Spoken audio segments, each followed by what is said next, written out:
هەفدەمێ کۆمبولێن سەرۆکێ نو هەڵبژارتیە ئەمریکا بۆ ڤەگوهاسنا دەسەڵاتێ پاپێشان دانên nerazîbûnê lê dijî wî tê nekirin.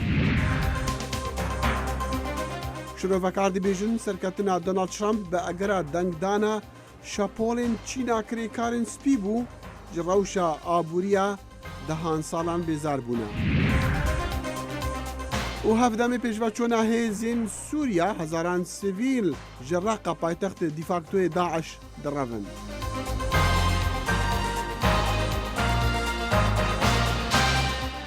سلااو ڕێز و هیڤین دەمەخۆش لەگەڵ کورد کۆنەکشن. کورد کۆنەکشن هەموو ڕۆژانێکی هەینی و سێشەموان لە بەشی کوردی دەنگی ئەمریکاوە ئامادە و پێشکەش دەکرێت و لە کەناڵی NRTەوە ڕاستەوخۆ پەخش دەکرێت. دوا بە دوای سەرکەوتنەکەی لە هەڵبژاردنەکەی ڕۆژی سێشەمەی سەرۆکایەتی ئەمریکادا دۆناڵد ترامپ ڕۆژی پێنجشەممە لە کۆشکی سپی یەکەم کۆبوونەوەی لەگەڵ سەرۆک ئۆبامادا کرد و دواتریش لە کۆنگرێز لەگەڵ سەرۆکی ئەنجومەنی نوێنەراندا کۆبووەوە. ئەم کۆبوونەوانەش هاوکات بوون لەگەڵ خۆپشاندانی ناڕزایی دەربڕین بەرامبەر سەرکەوتنی ترامپ لە هەڵبژاردندا و هەروەهاش بەرامبەر سیستمی هەڵبژاردنیش لەم وڵاتەدا.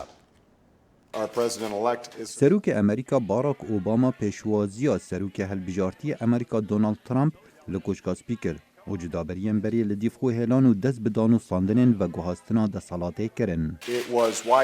Danûstandinê berfireh hatine kirin li ser pirsên veguhestinê û siyaseta derve û ya navxweyî. Serokê Amerîka Barack Obama bi dirêjahiya kampêna helbijartinan piştevaniya xanim Clinton dikir û digot Trump ker serokatiye nayet. We bi heman reng serokê helbijartê rexne li siyaseta 8 salên serokatiya Obama digirt lê zaravê wî li koçka spî nerin bû. Ez bi hêvî me di paşerojê de hevkariyê gel serokî bikim. Bo şîrovekirina hindek astangan û li destkeftiyên mezin yên serokî bi dest veînayîn. Piştî du rojan ji serkeftina li helbijartinên serokatiya Donald Trump seredana kongresî kir û digel serokê civata nûneran û rêberên komariyan kom bû bo ronkirina stratêjiya xwe digel komariyên baladest li her du civatan civata Sînata û nûneran da.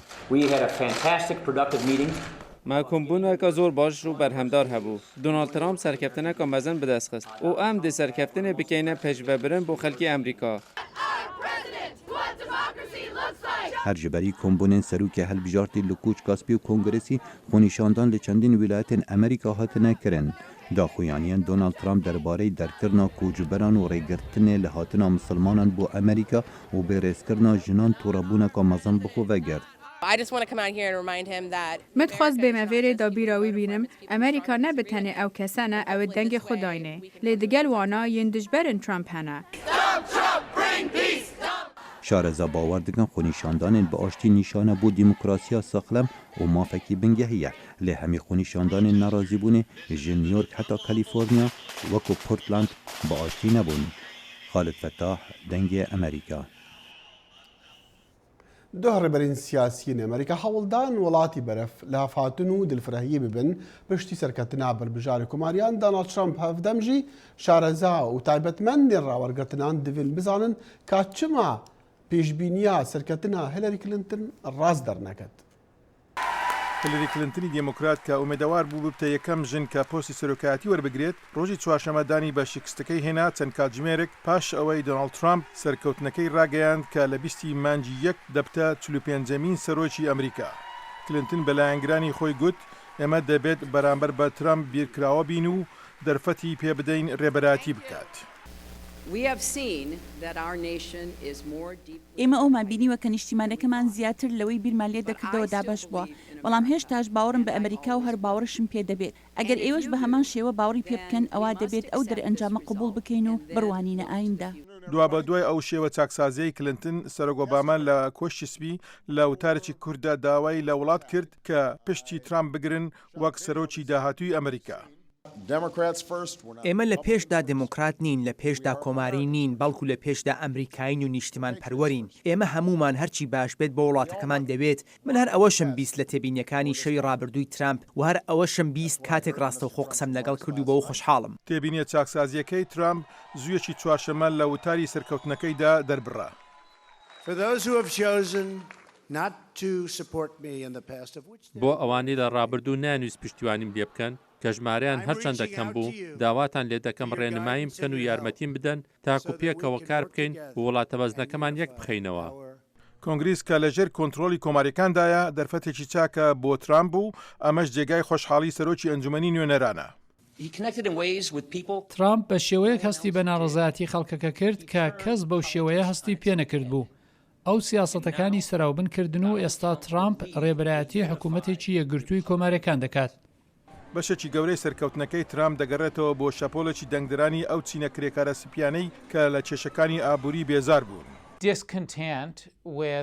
ئەو خەڵکە ناڕازی بوون لە کەڵەکەبوونی کاریگەریەکانی هەرەسێنانی دراوی لە ساڵی 2010 هەروەها گۆڕانکاری لە ئابووری ئەمریکا و هەبوونی کاریگەری لەسەر کرێکاران و کەسانی ئاسایی لە دەیان ساڵی ڕابردوودا. بیرڕاوەگرتنەکانی بەر لە هەڵبژاردن دەستە باڵایەکیان بە کلنتندا و شارەزای بواری بیرڕاوەگرتنەکان مۆلی ڕێناڵدز دەڵێت ئەمەش دەبتەمایی لێکۆڵنەوەیەکی زۆر لەسەر دەستگاکانی بیرڕاوەگرتن و توێژەرانی سیاسی. هەرکە کلنتن لە شانەوەی سیاسی دەردەچێت ئێستا ترامپ دەبێت سەنجی بخاتە سەر پێکەنانی بەڕێوەبەراتێکی نوێ. هەڵبژاردنەکانی سەرۆکایەتی ئەمریکا مشتومڕێکی زۆری بە دوای خۆی داهێناوە و ژمارەیە پرسیشی لە نێوەندەکانی ئەم وڵاتەدا هێناوەتە ئاراوە نەکرد تەنها سەبارەت بەوەی ئایا 4 ساڵی داهاتوو بۆ ئەمریکاییەکان چۆن دەبن بەڵکو لەسەر سیستمی هەڵبژاردنیش لە ئەمریکادا. دکتۆر محەممەد جەلال مەجید پسپۆڕی زانستە سیاسیەکان میوانی کورد کۆنێکشنە دکتۆر سوپاس بۆ ئامادەبوون و دەستبەجێ دەچمە یەکەم پرسیارم لەگەڵەوەشدا کە ژمارەیەکی زۆر لە ڕێبەرانی کۆماریەکان لە دژی دۆناڵد ترامپ بوون لە هەڵبژاردنەی سەرۆکایەتیدا بەڵام هەر هەڵبژاردنیشی بردەوە بۆ ئەم کاتتان باش کاک بەڵێن بەڕاستی ئەوەی کە ڕوویدا نسبەتەن بەوەی کە سەرکردەی کۆماریەکان دژ بە ترامپ بوون شتێک بوو کە لە ساڵحی ترامپ شکایەوە شتێک نەبوو کە زەرمەند بێلەی ئەمەش ئەگەڕێتەوە بە بڕوای من بۆ بزوتنەوەیەک بۆ جوڵانەوەیە کە ئیستا جیهانی گرتوۆتەوە خەڵکانێکی زۆر هەن تووڕەن لە دەستگا و موسساتەکانی دەوڵەت بۆ نمونە ئەوە بوو بەریتانیا لە گەلی بەریتانیا لە ئیتیحادی ئەوروپی دەرچوو بۆ 2 ساڵ لە سەریەک کەسێکی چەپڕە و هەڵەبژێرە بە سەرۆکی پارتی کرێکاران پرۆفیسۆرێکی چەپڕە و هەڵەبژێرێ بە سەرۆکی کۆماری نەمسا ئەمەش بەشێک بوو لەو تووڕێی گەلانی جیهان کە ئەمریکای گرتوۆتەوە حەزیان ئەکرد دەن بدەن بە کەسێک کە لەگەڵ تەیاری گشتیانە لەگەڵ موسساتی دەوڵەتانە و لەگەڵ بیر و بۆچینی گشتی دەوڵەتە یەک ناگرێتەوە. دکتۆر لەگەڵەوەدا کە باڵین ئەندامانی هەڵمەتەکانی هەڵبژاردننی ترامپ نکوڵی لێ دەکەن بەڵام وەزارەتی دەرەوەی رووسیا دەڵێ لە ماوەی ئەم هەڵمەتانی هەڵبژاردندا کۆبوونەوەیان هەبوو لەگەڵ ئەندامانی لای ترامپ ئەمە شتێکی ئاساییە؟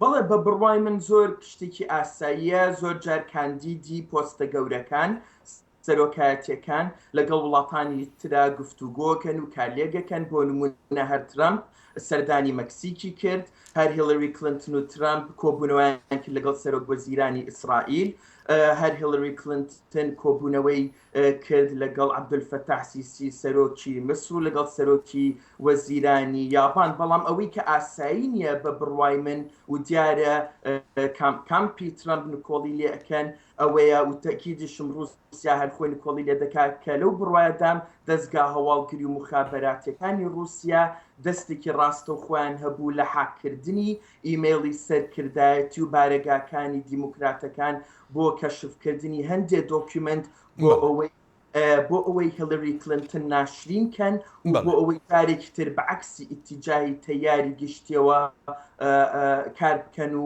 دۆناڵد ترامپ ببێ بە سەرۆک کۆماری ئەمریکا. گرنگجی ئەنجامەکانی ئەم هەڵبژاردنانە چییە؟ ینی بۆ وڵاتان و هەروەها بۆ ناوچەکانی تری جیهانیش بۆ نمونە کورد بۆچی گرنگە بە گرنگیەوە سیر بکرێ؟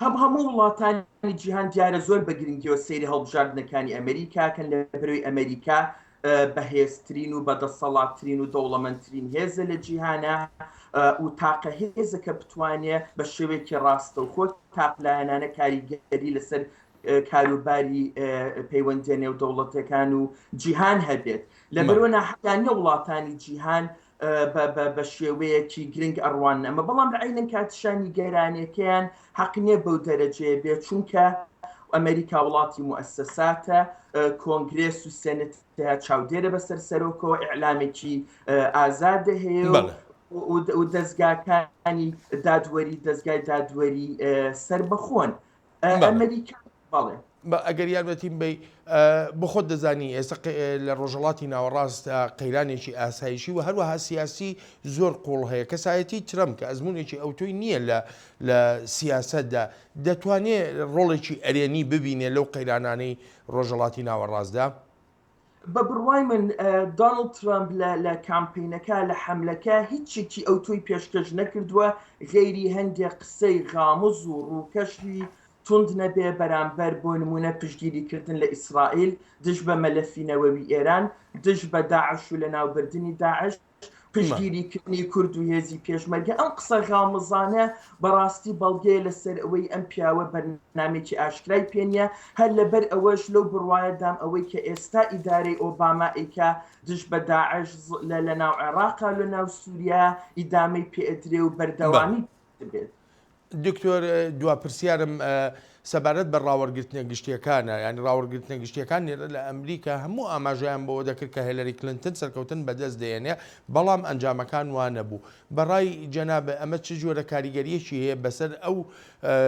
بارە ئەکادیمی کە ئەم ڕاوەرگرتنە گشتیانەی لەسەرن بەڵ ئەم ڕاوەرگرتنانە بەڕاستی زۆر دەرەنجامەکانی بەهەڵە دەرچوون بە هەمان شێوە برێکزت لە بەریتانیا هەمان دەرەنجام و بۆچوونی غەڵەتیانە مۆمە بەڕاستی بەنسبەت ئەمریکاوە ئەگەڕێتەوە بۆ چەند خاڵێک خاڵی یەکەم ئەوەیە ئەم دەستگایانە تەنها بەنەزەر لاعتیبار ئەو کەسانیان وەرگرت کە دەن ئەدەن نەک ئەو کەسانی کە دەن نادەن تابان ئەمە لە حساباتیانە دەرنەکەوت لەلایەکی ترەوە خەڵکانێکی زۆر هەبوون بەهۆی ئەو قسە ترامپ ئەی کرد حەزیان نەکرد بەسرا بڵێن پشتگیری لە ترامپەکەین ئەمە جۆرێک لە شەرمی پێوە دیارانش بە نەزەری ئیعتیبار وەرنەگیران بەڵێ دکتۆر ئەگەر بمبەخشی کاتم هیچ نەما زۆر سوپاست دەکەم بۆ بەشداریت زۆر سوپاس بۆ بەڕێستان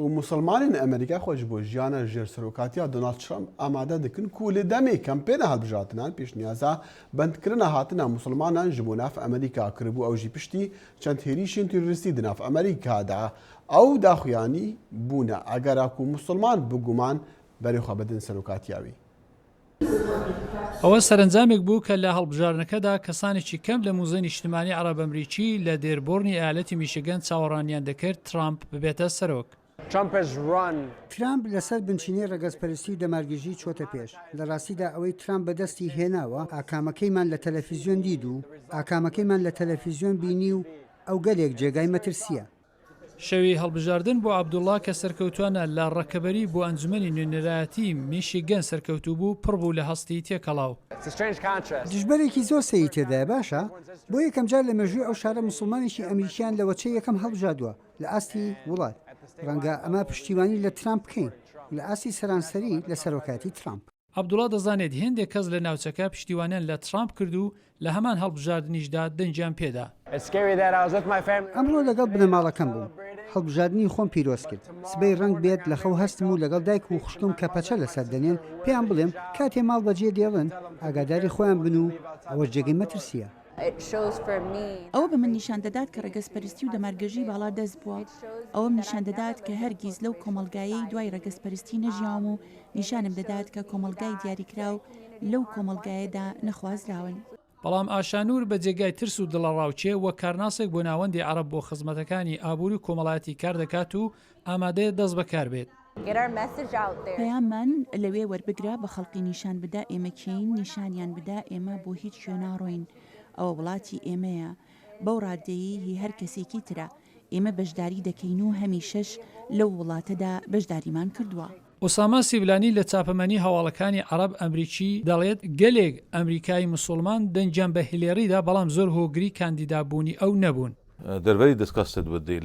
ئەوان بە هەڵبژاردن بێزار بوونە باوەڕ ناکەم ئەمریکاییە موسڵمانەکان و ئەمریکای عەرەبەکان کاندیدێکی جێگەی مەبەستیان هەبێت ئەوان ڕەنگە دەنجیان بە کلنتندا تەنیا لەبەر ئەوەی لە دژی ترامپ بوون نەک لەبەر ئەوەی پێیان وایە هیلری باشترین کاندید بوو. ئەوە هەڵبژاردنێکی مێژووی بۆ ئەو ناوەندە چاپەمەنیە بوو. بوو بە یەکەم جار لە ماوەی مێژووی 32 ساڵی پشتیوانی لە کاندیدێکی سەرۆکایەتی نەکرد. سیبلانی نەکرد پشتیوانی نەکرد بەڵکو دەنجی بە کاندیدایەکی سەرۆکایەتیش نەدا. خۆم کۆماری خوازم و هەرواش بووم و پێم وایە ئەو پارتە بەڕاستی زیانی بە پەیوەندی خۆی لەگەڵ کۆمەڵ گەیاندووە و دەبێت بە سەختی هەوڵ بدەن پەیوەندی بتەو بکەنەوە. ئەوەش ئەرچێکە بۆ ترامپی کۆماری کە لەگەڵ ئەنجومەنی نوێنەران و سنێتی ژێر کۆنتترۆلی کۆمارەکان کار بکات.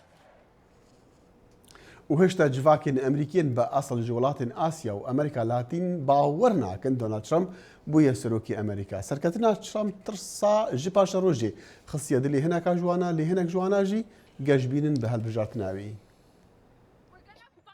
ئەف جڤاک پێک بە حیبەتیمان di cîhanekê de bi awayekê neçaverêkirî ser û bin bû. Tirsa min ji bo malbata min e, ji bo dostin me ye, hevkarên me ye. Blanca Flores ya bi asıl ji El Salvadorê digel xelkê diyê ji welatên Amerîka Latîn li Los Angeles gihane hev ji bo ku bêjne cîhanê ew xebatê dikin ji tevaya penaberan ra ji wana penaberên nedestûrday tevî ku Donald Trump bûye serokê dahatiyê Amerîka. Wî soz daye penaberên wekî min û malbata min goj vî welatî derxîne îja ez dibêjim em ê dest bi tevgera xwe bikin ev warê me ye. Pedro Trujillo penaberekî nedestûrday bû li Amerîka heta demê ku Serok Barack Obama fermaneka serokatiyê mor kirî rê dawî bi awayekê qanûnî kar bike çunku ew zarok bû dema hatî Amerîka. Diger serokatiya Donald Trump, Pedro dibêje manawî û şêweyê jiyana wî hatin ji bîr kirin weka penaberên nedestûrday ji tevaya nijadên diyên cîhanê. ئەمریکیên کوریایی و خەلکێ وڵاتên دۆرا پسیفیک لەگەل پەنابەران ji kesên din bêhtir dikevin bin bandora weyekê dema behsa penaberên neyasayî dibe.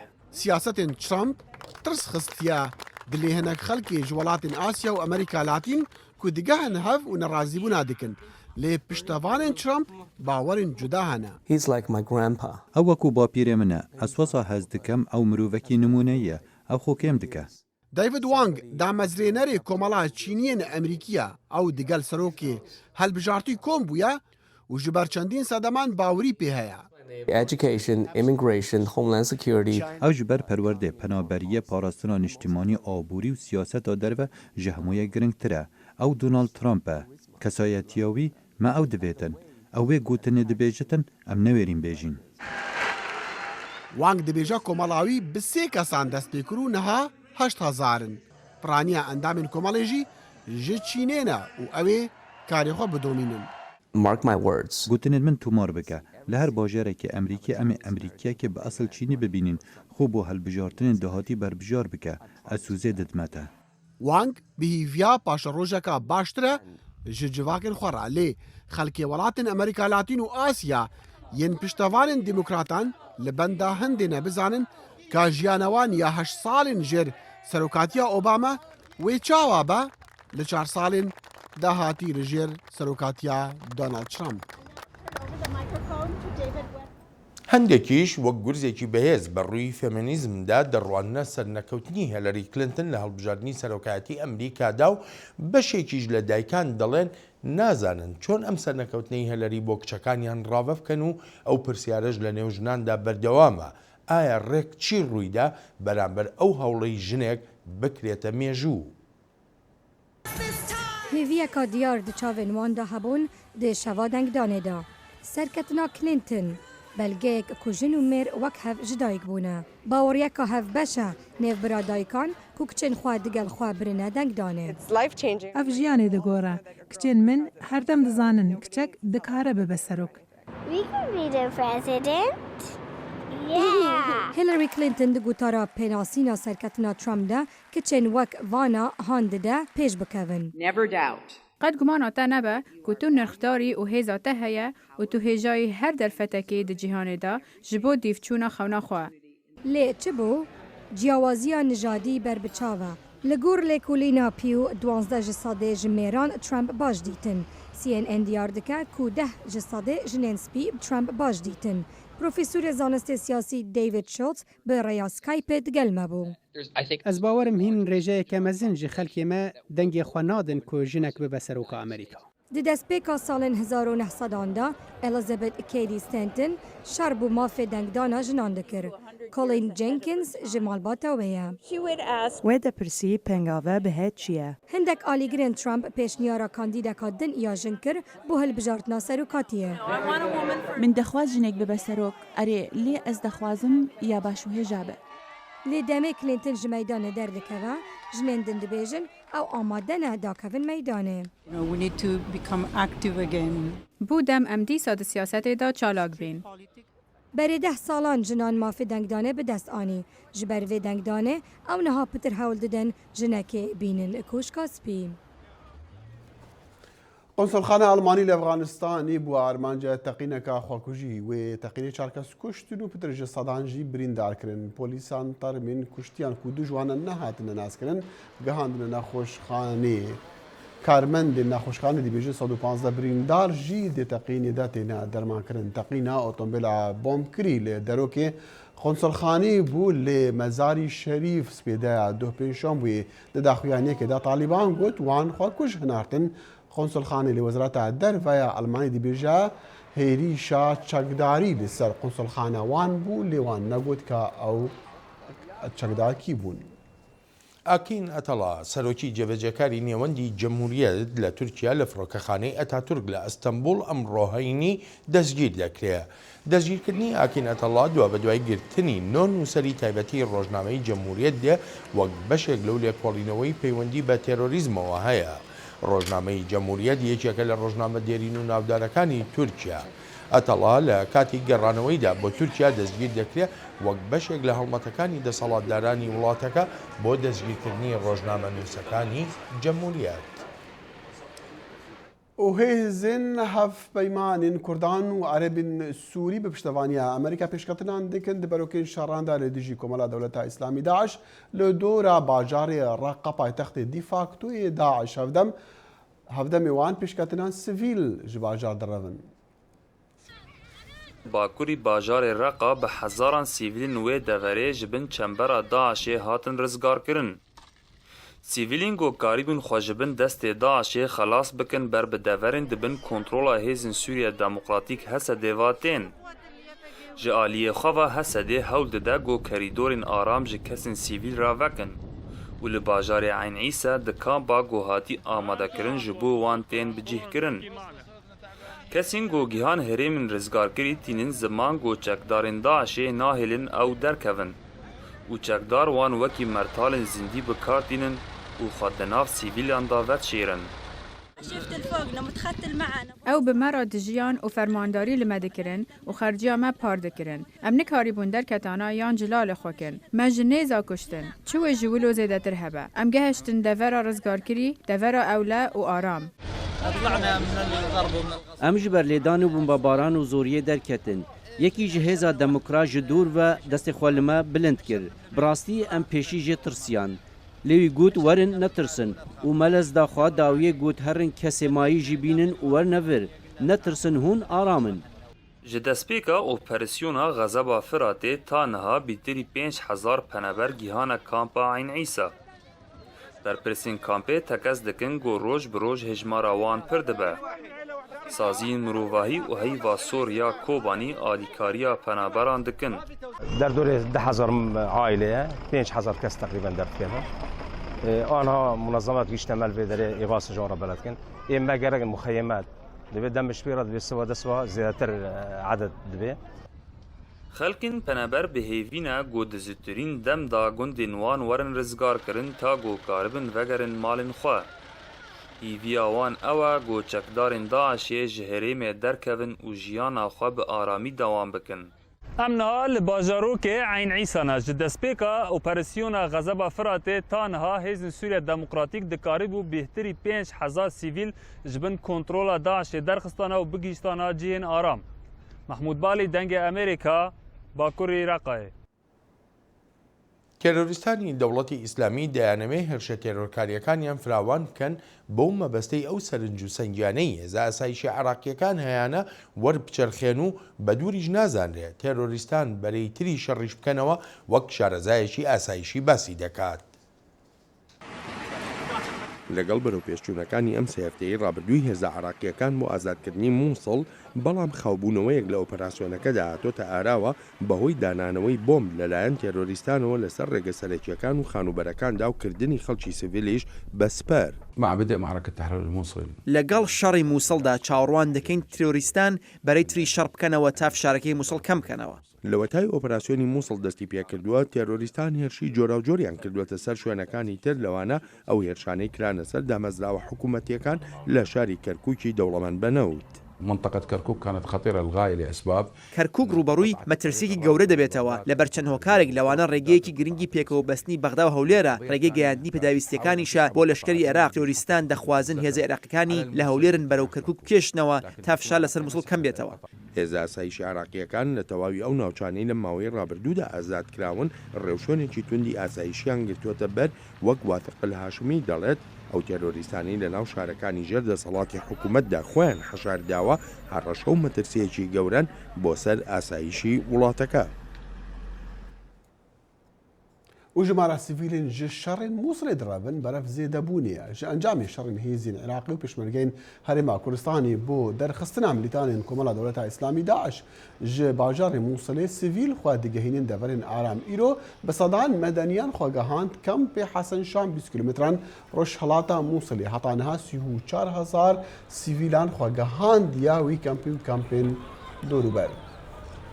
پاش زیاتر لە 2 ساڵ کۆنتڕۆڵکردنی لەلایەن تێرۆریستانی دەوڵەتی ئیسلامیەوە چەند ڕۆژێک لەمەوبەر لە ئاکامی هێرشێکی هێزی پێشمەرگەی کوردستان بە هاوکاری هێزە ئاسمانیەکانی هاوپەیمانان شارۆچکەی باشیک لە باکووری ڕۆژهەڵاتی مووسڵ ئازاد کرا. پامنەری دەنگی ئەمریکا سەردانی شارۆچکەکە دەکات. ناحیا باشیکê ku dikevîte bakorê rojhelatê deşta Mosul ev bajêrke hemî ol û neqewên cuda cuda bi xwe vedgirîtin belê rêja here zor êzdîne. Başîkê bo mavê zêdetir ji 2 salan ketiye bin desthelata çekdarên Daeş da belê beriya çend rojan ji layê hêzên pêşmergey û firokên hevpeymanan hat azadkirin. Niha qebarê ji navbirna evî bajarî gelekî zor e û bi taybet cihên ayînî wekû mezarên êzdiyan û xaniyên hawlatiyên sivîl.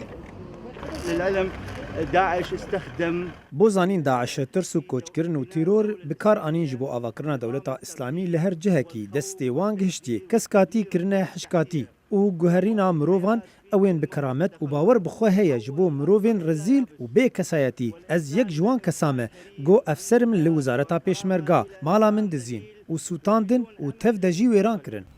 Sererayî wê çendê ku başîkê gelek jê hatiye xirakirin belê xelkê evê deverê dihên û seredana cih û warên xwe dikin û taybet cihên ayînî. خراپکردنەکە زۆرە و ez dikarim bêjim 5 sedî hatiye xerabkirin. Boçî min got ev ciyê wêran kiriye çimkî ew wêran e û pêdivî bi harîkariyên navdewletî heye û harîkariyên welatên mezin û UNICEF. Ez nedwê baweriyê dema xelkê vê deverê bi vî awayî veger nav malên xwe. Hejiye bêjîn ku qebarê ji navbirna nahya başîkê nahête texmîn kirin. Lalma hawlatiyên evê deverê dixwazin ji aliyên peywendîdar harîkariyeka nîvdewletî bihête kirin da ku başîkê wekû caran bizivrîte ve. Kawa Umer dengê Emerîka, nahya başîkê. بهیویا دەمن خۆش هەتا ڕۆژا سێشەمبێ بیجارێکە دەگەینەیە و بەنامەکە دییا کۆت کۆنەکشن شەو باش خدا حافیز هەر شاد بن.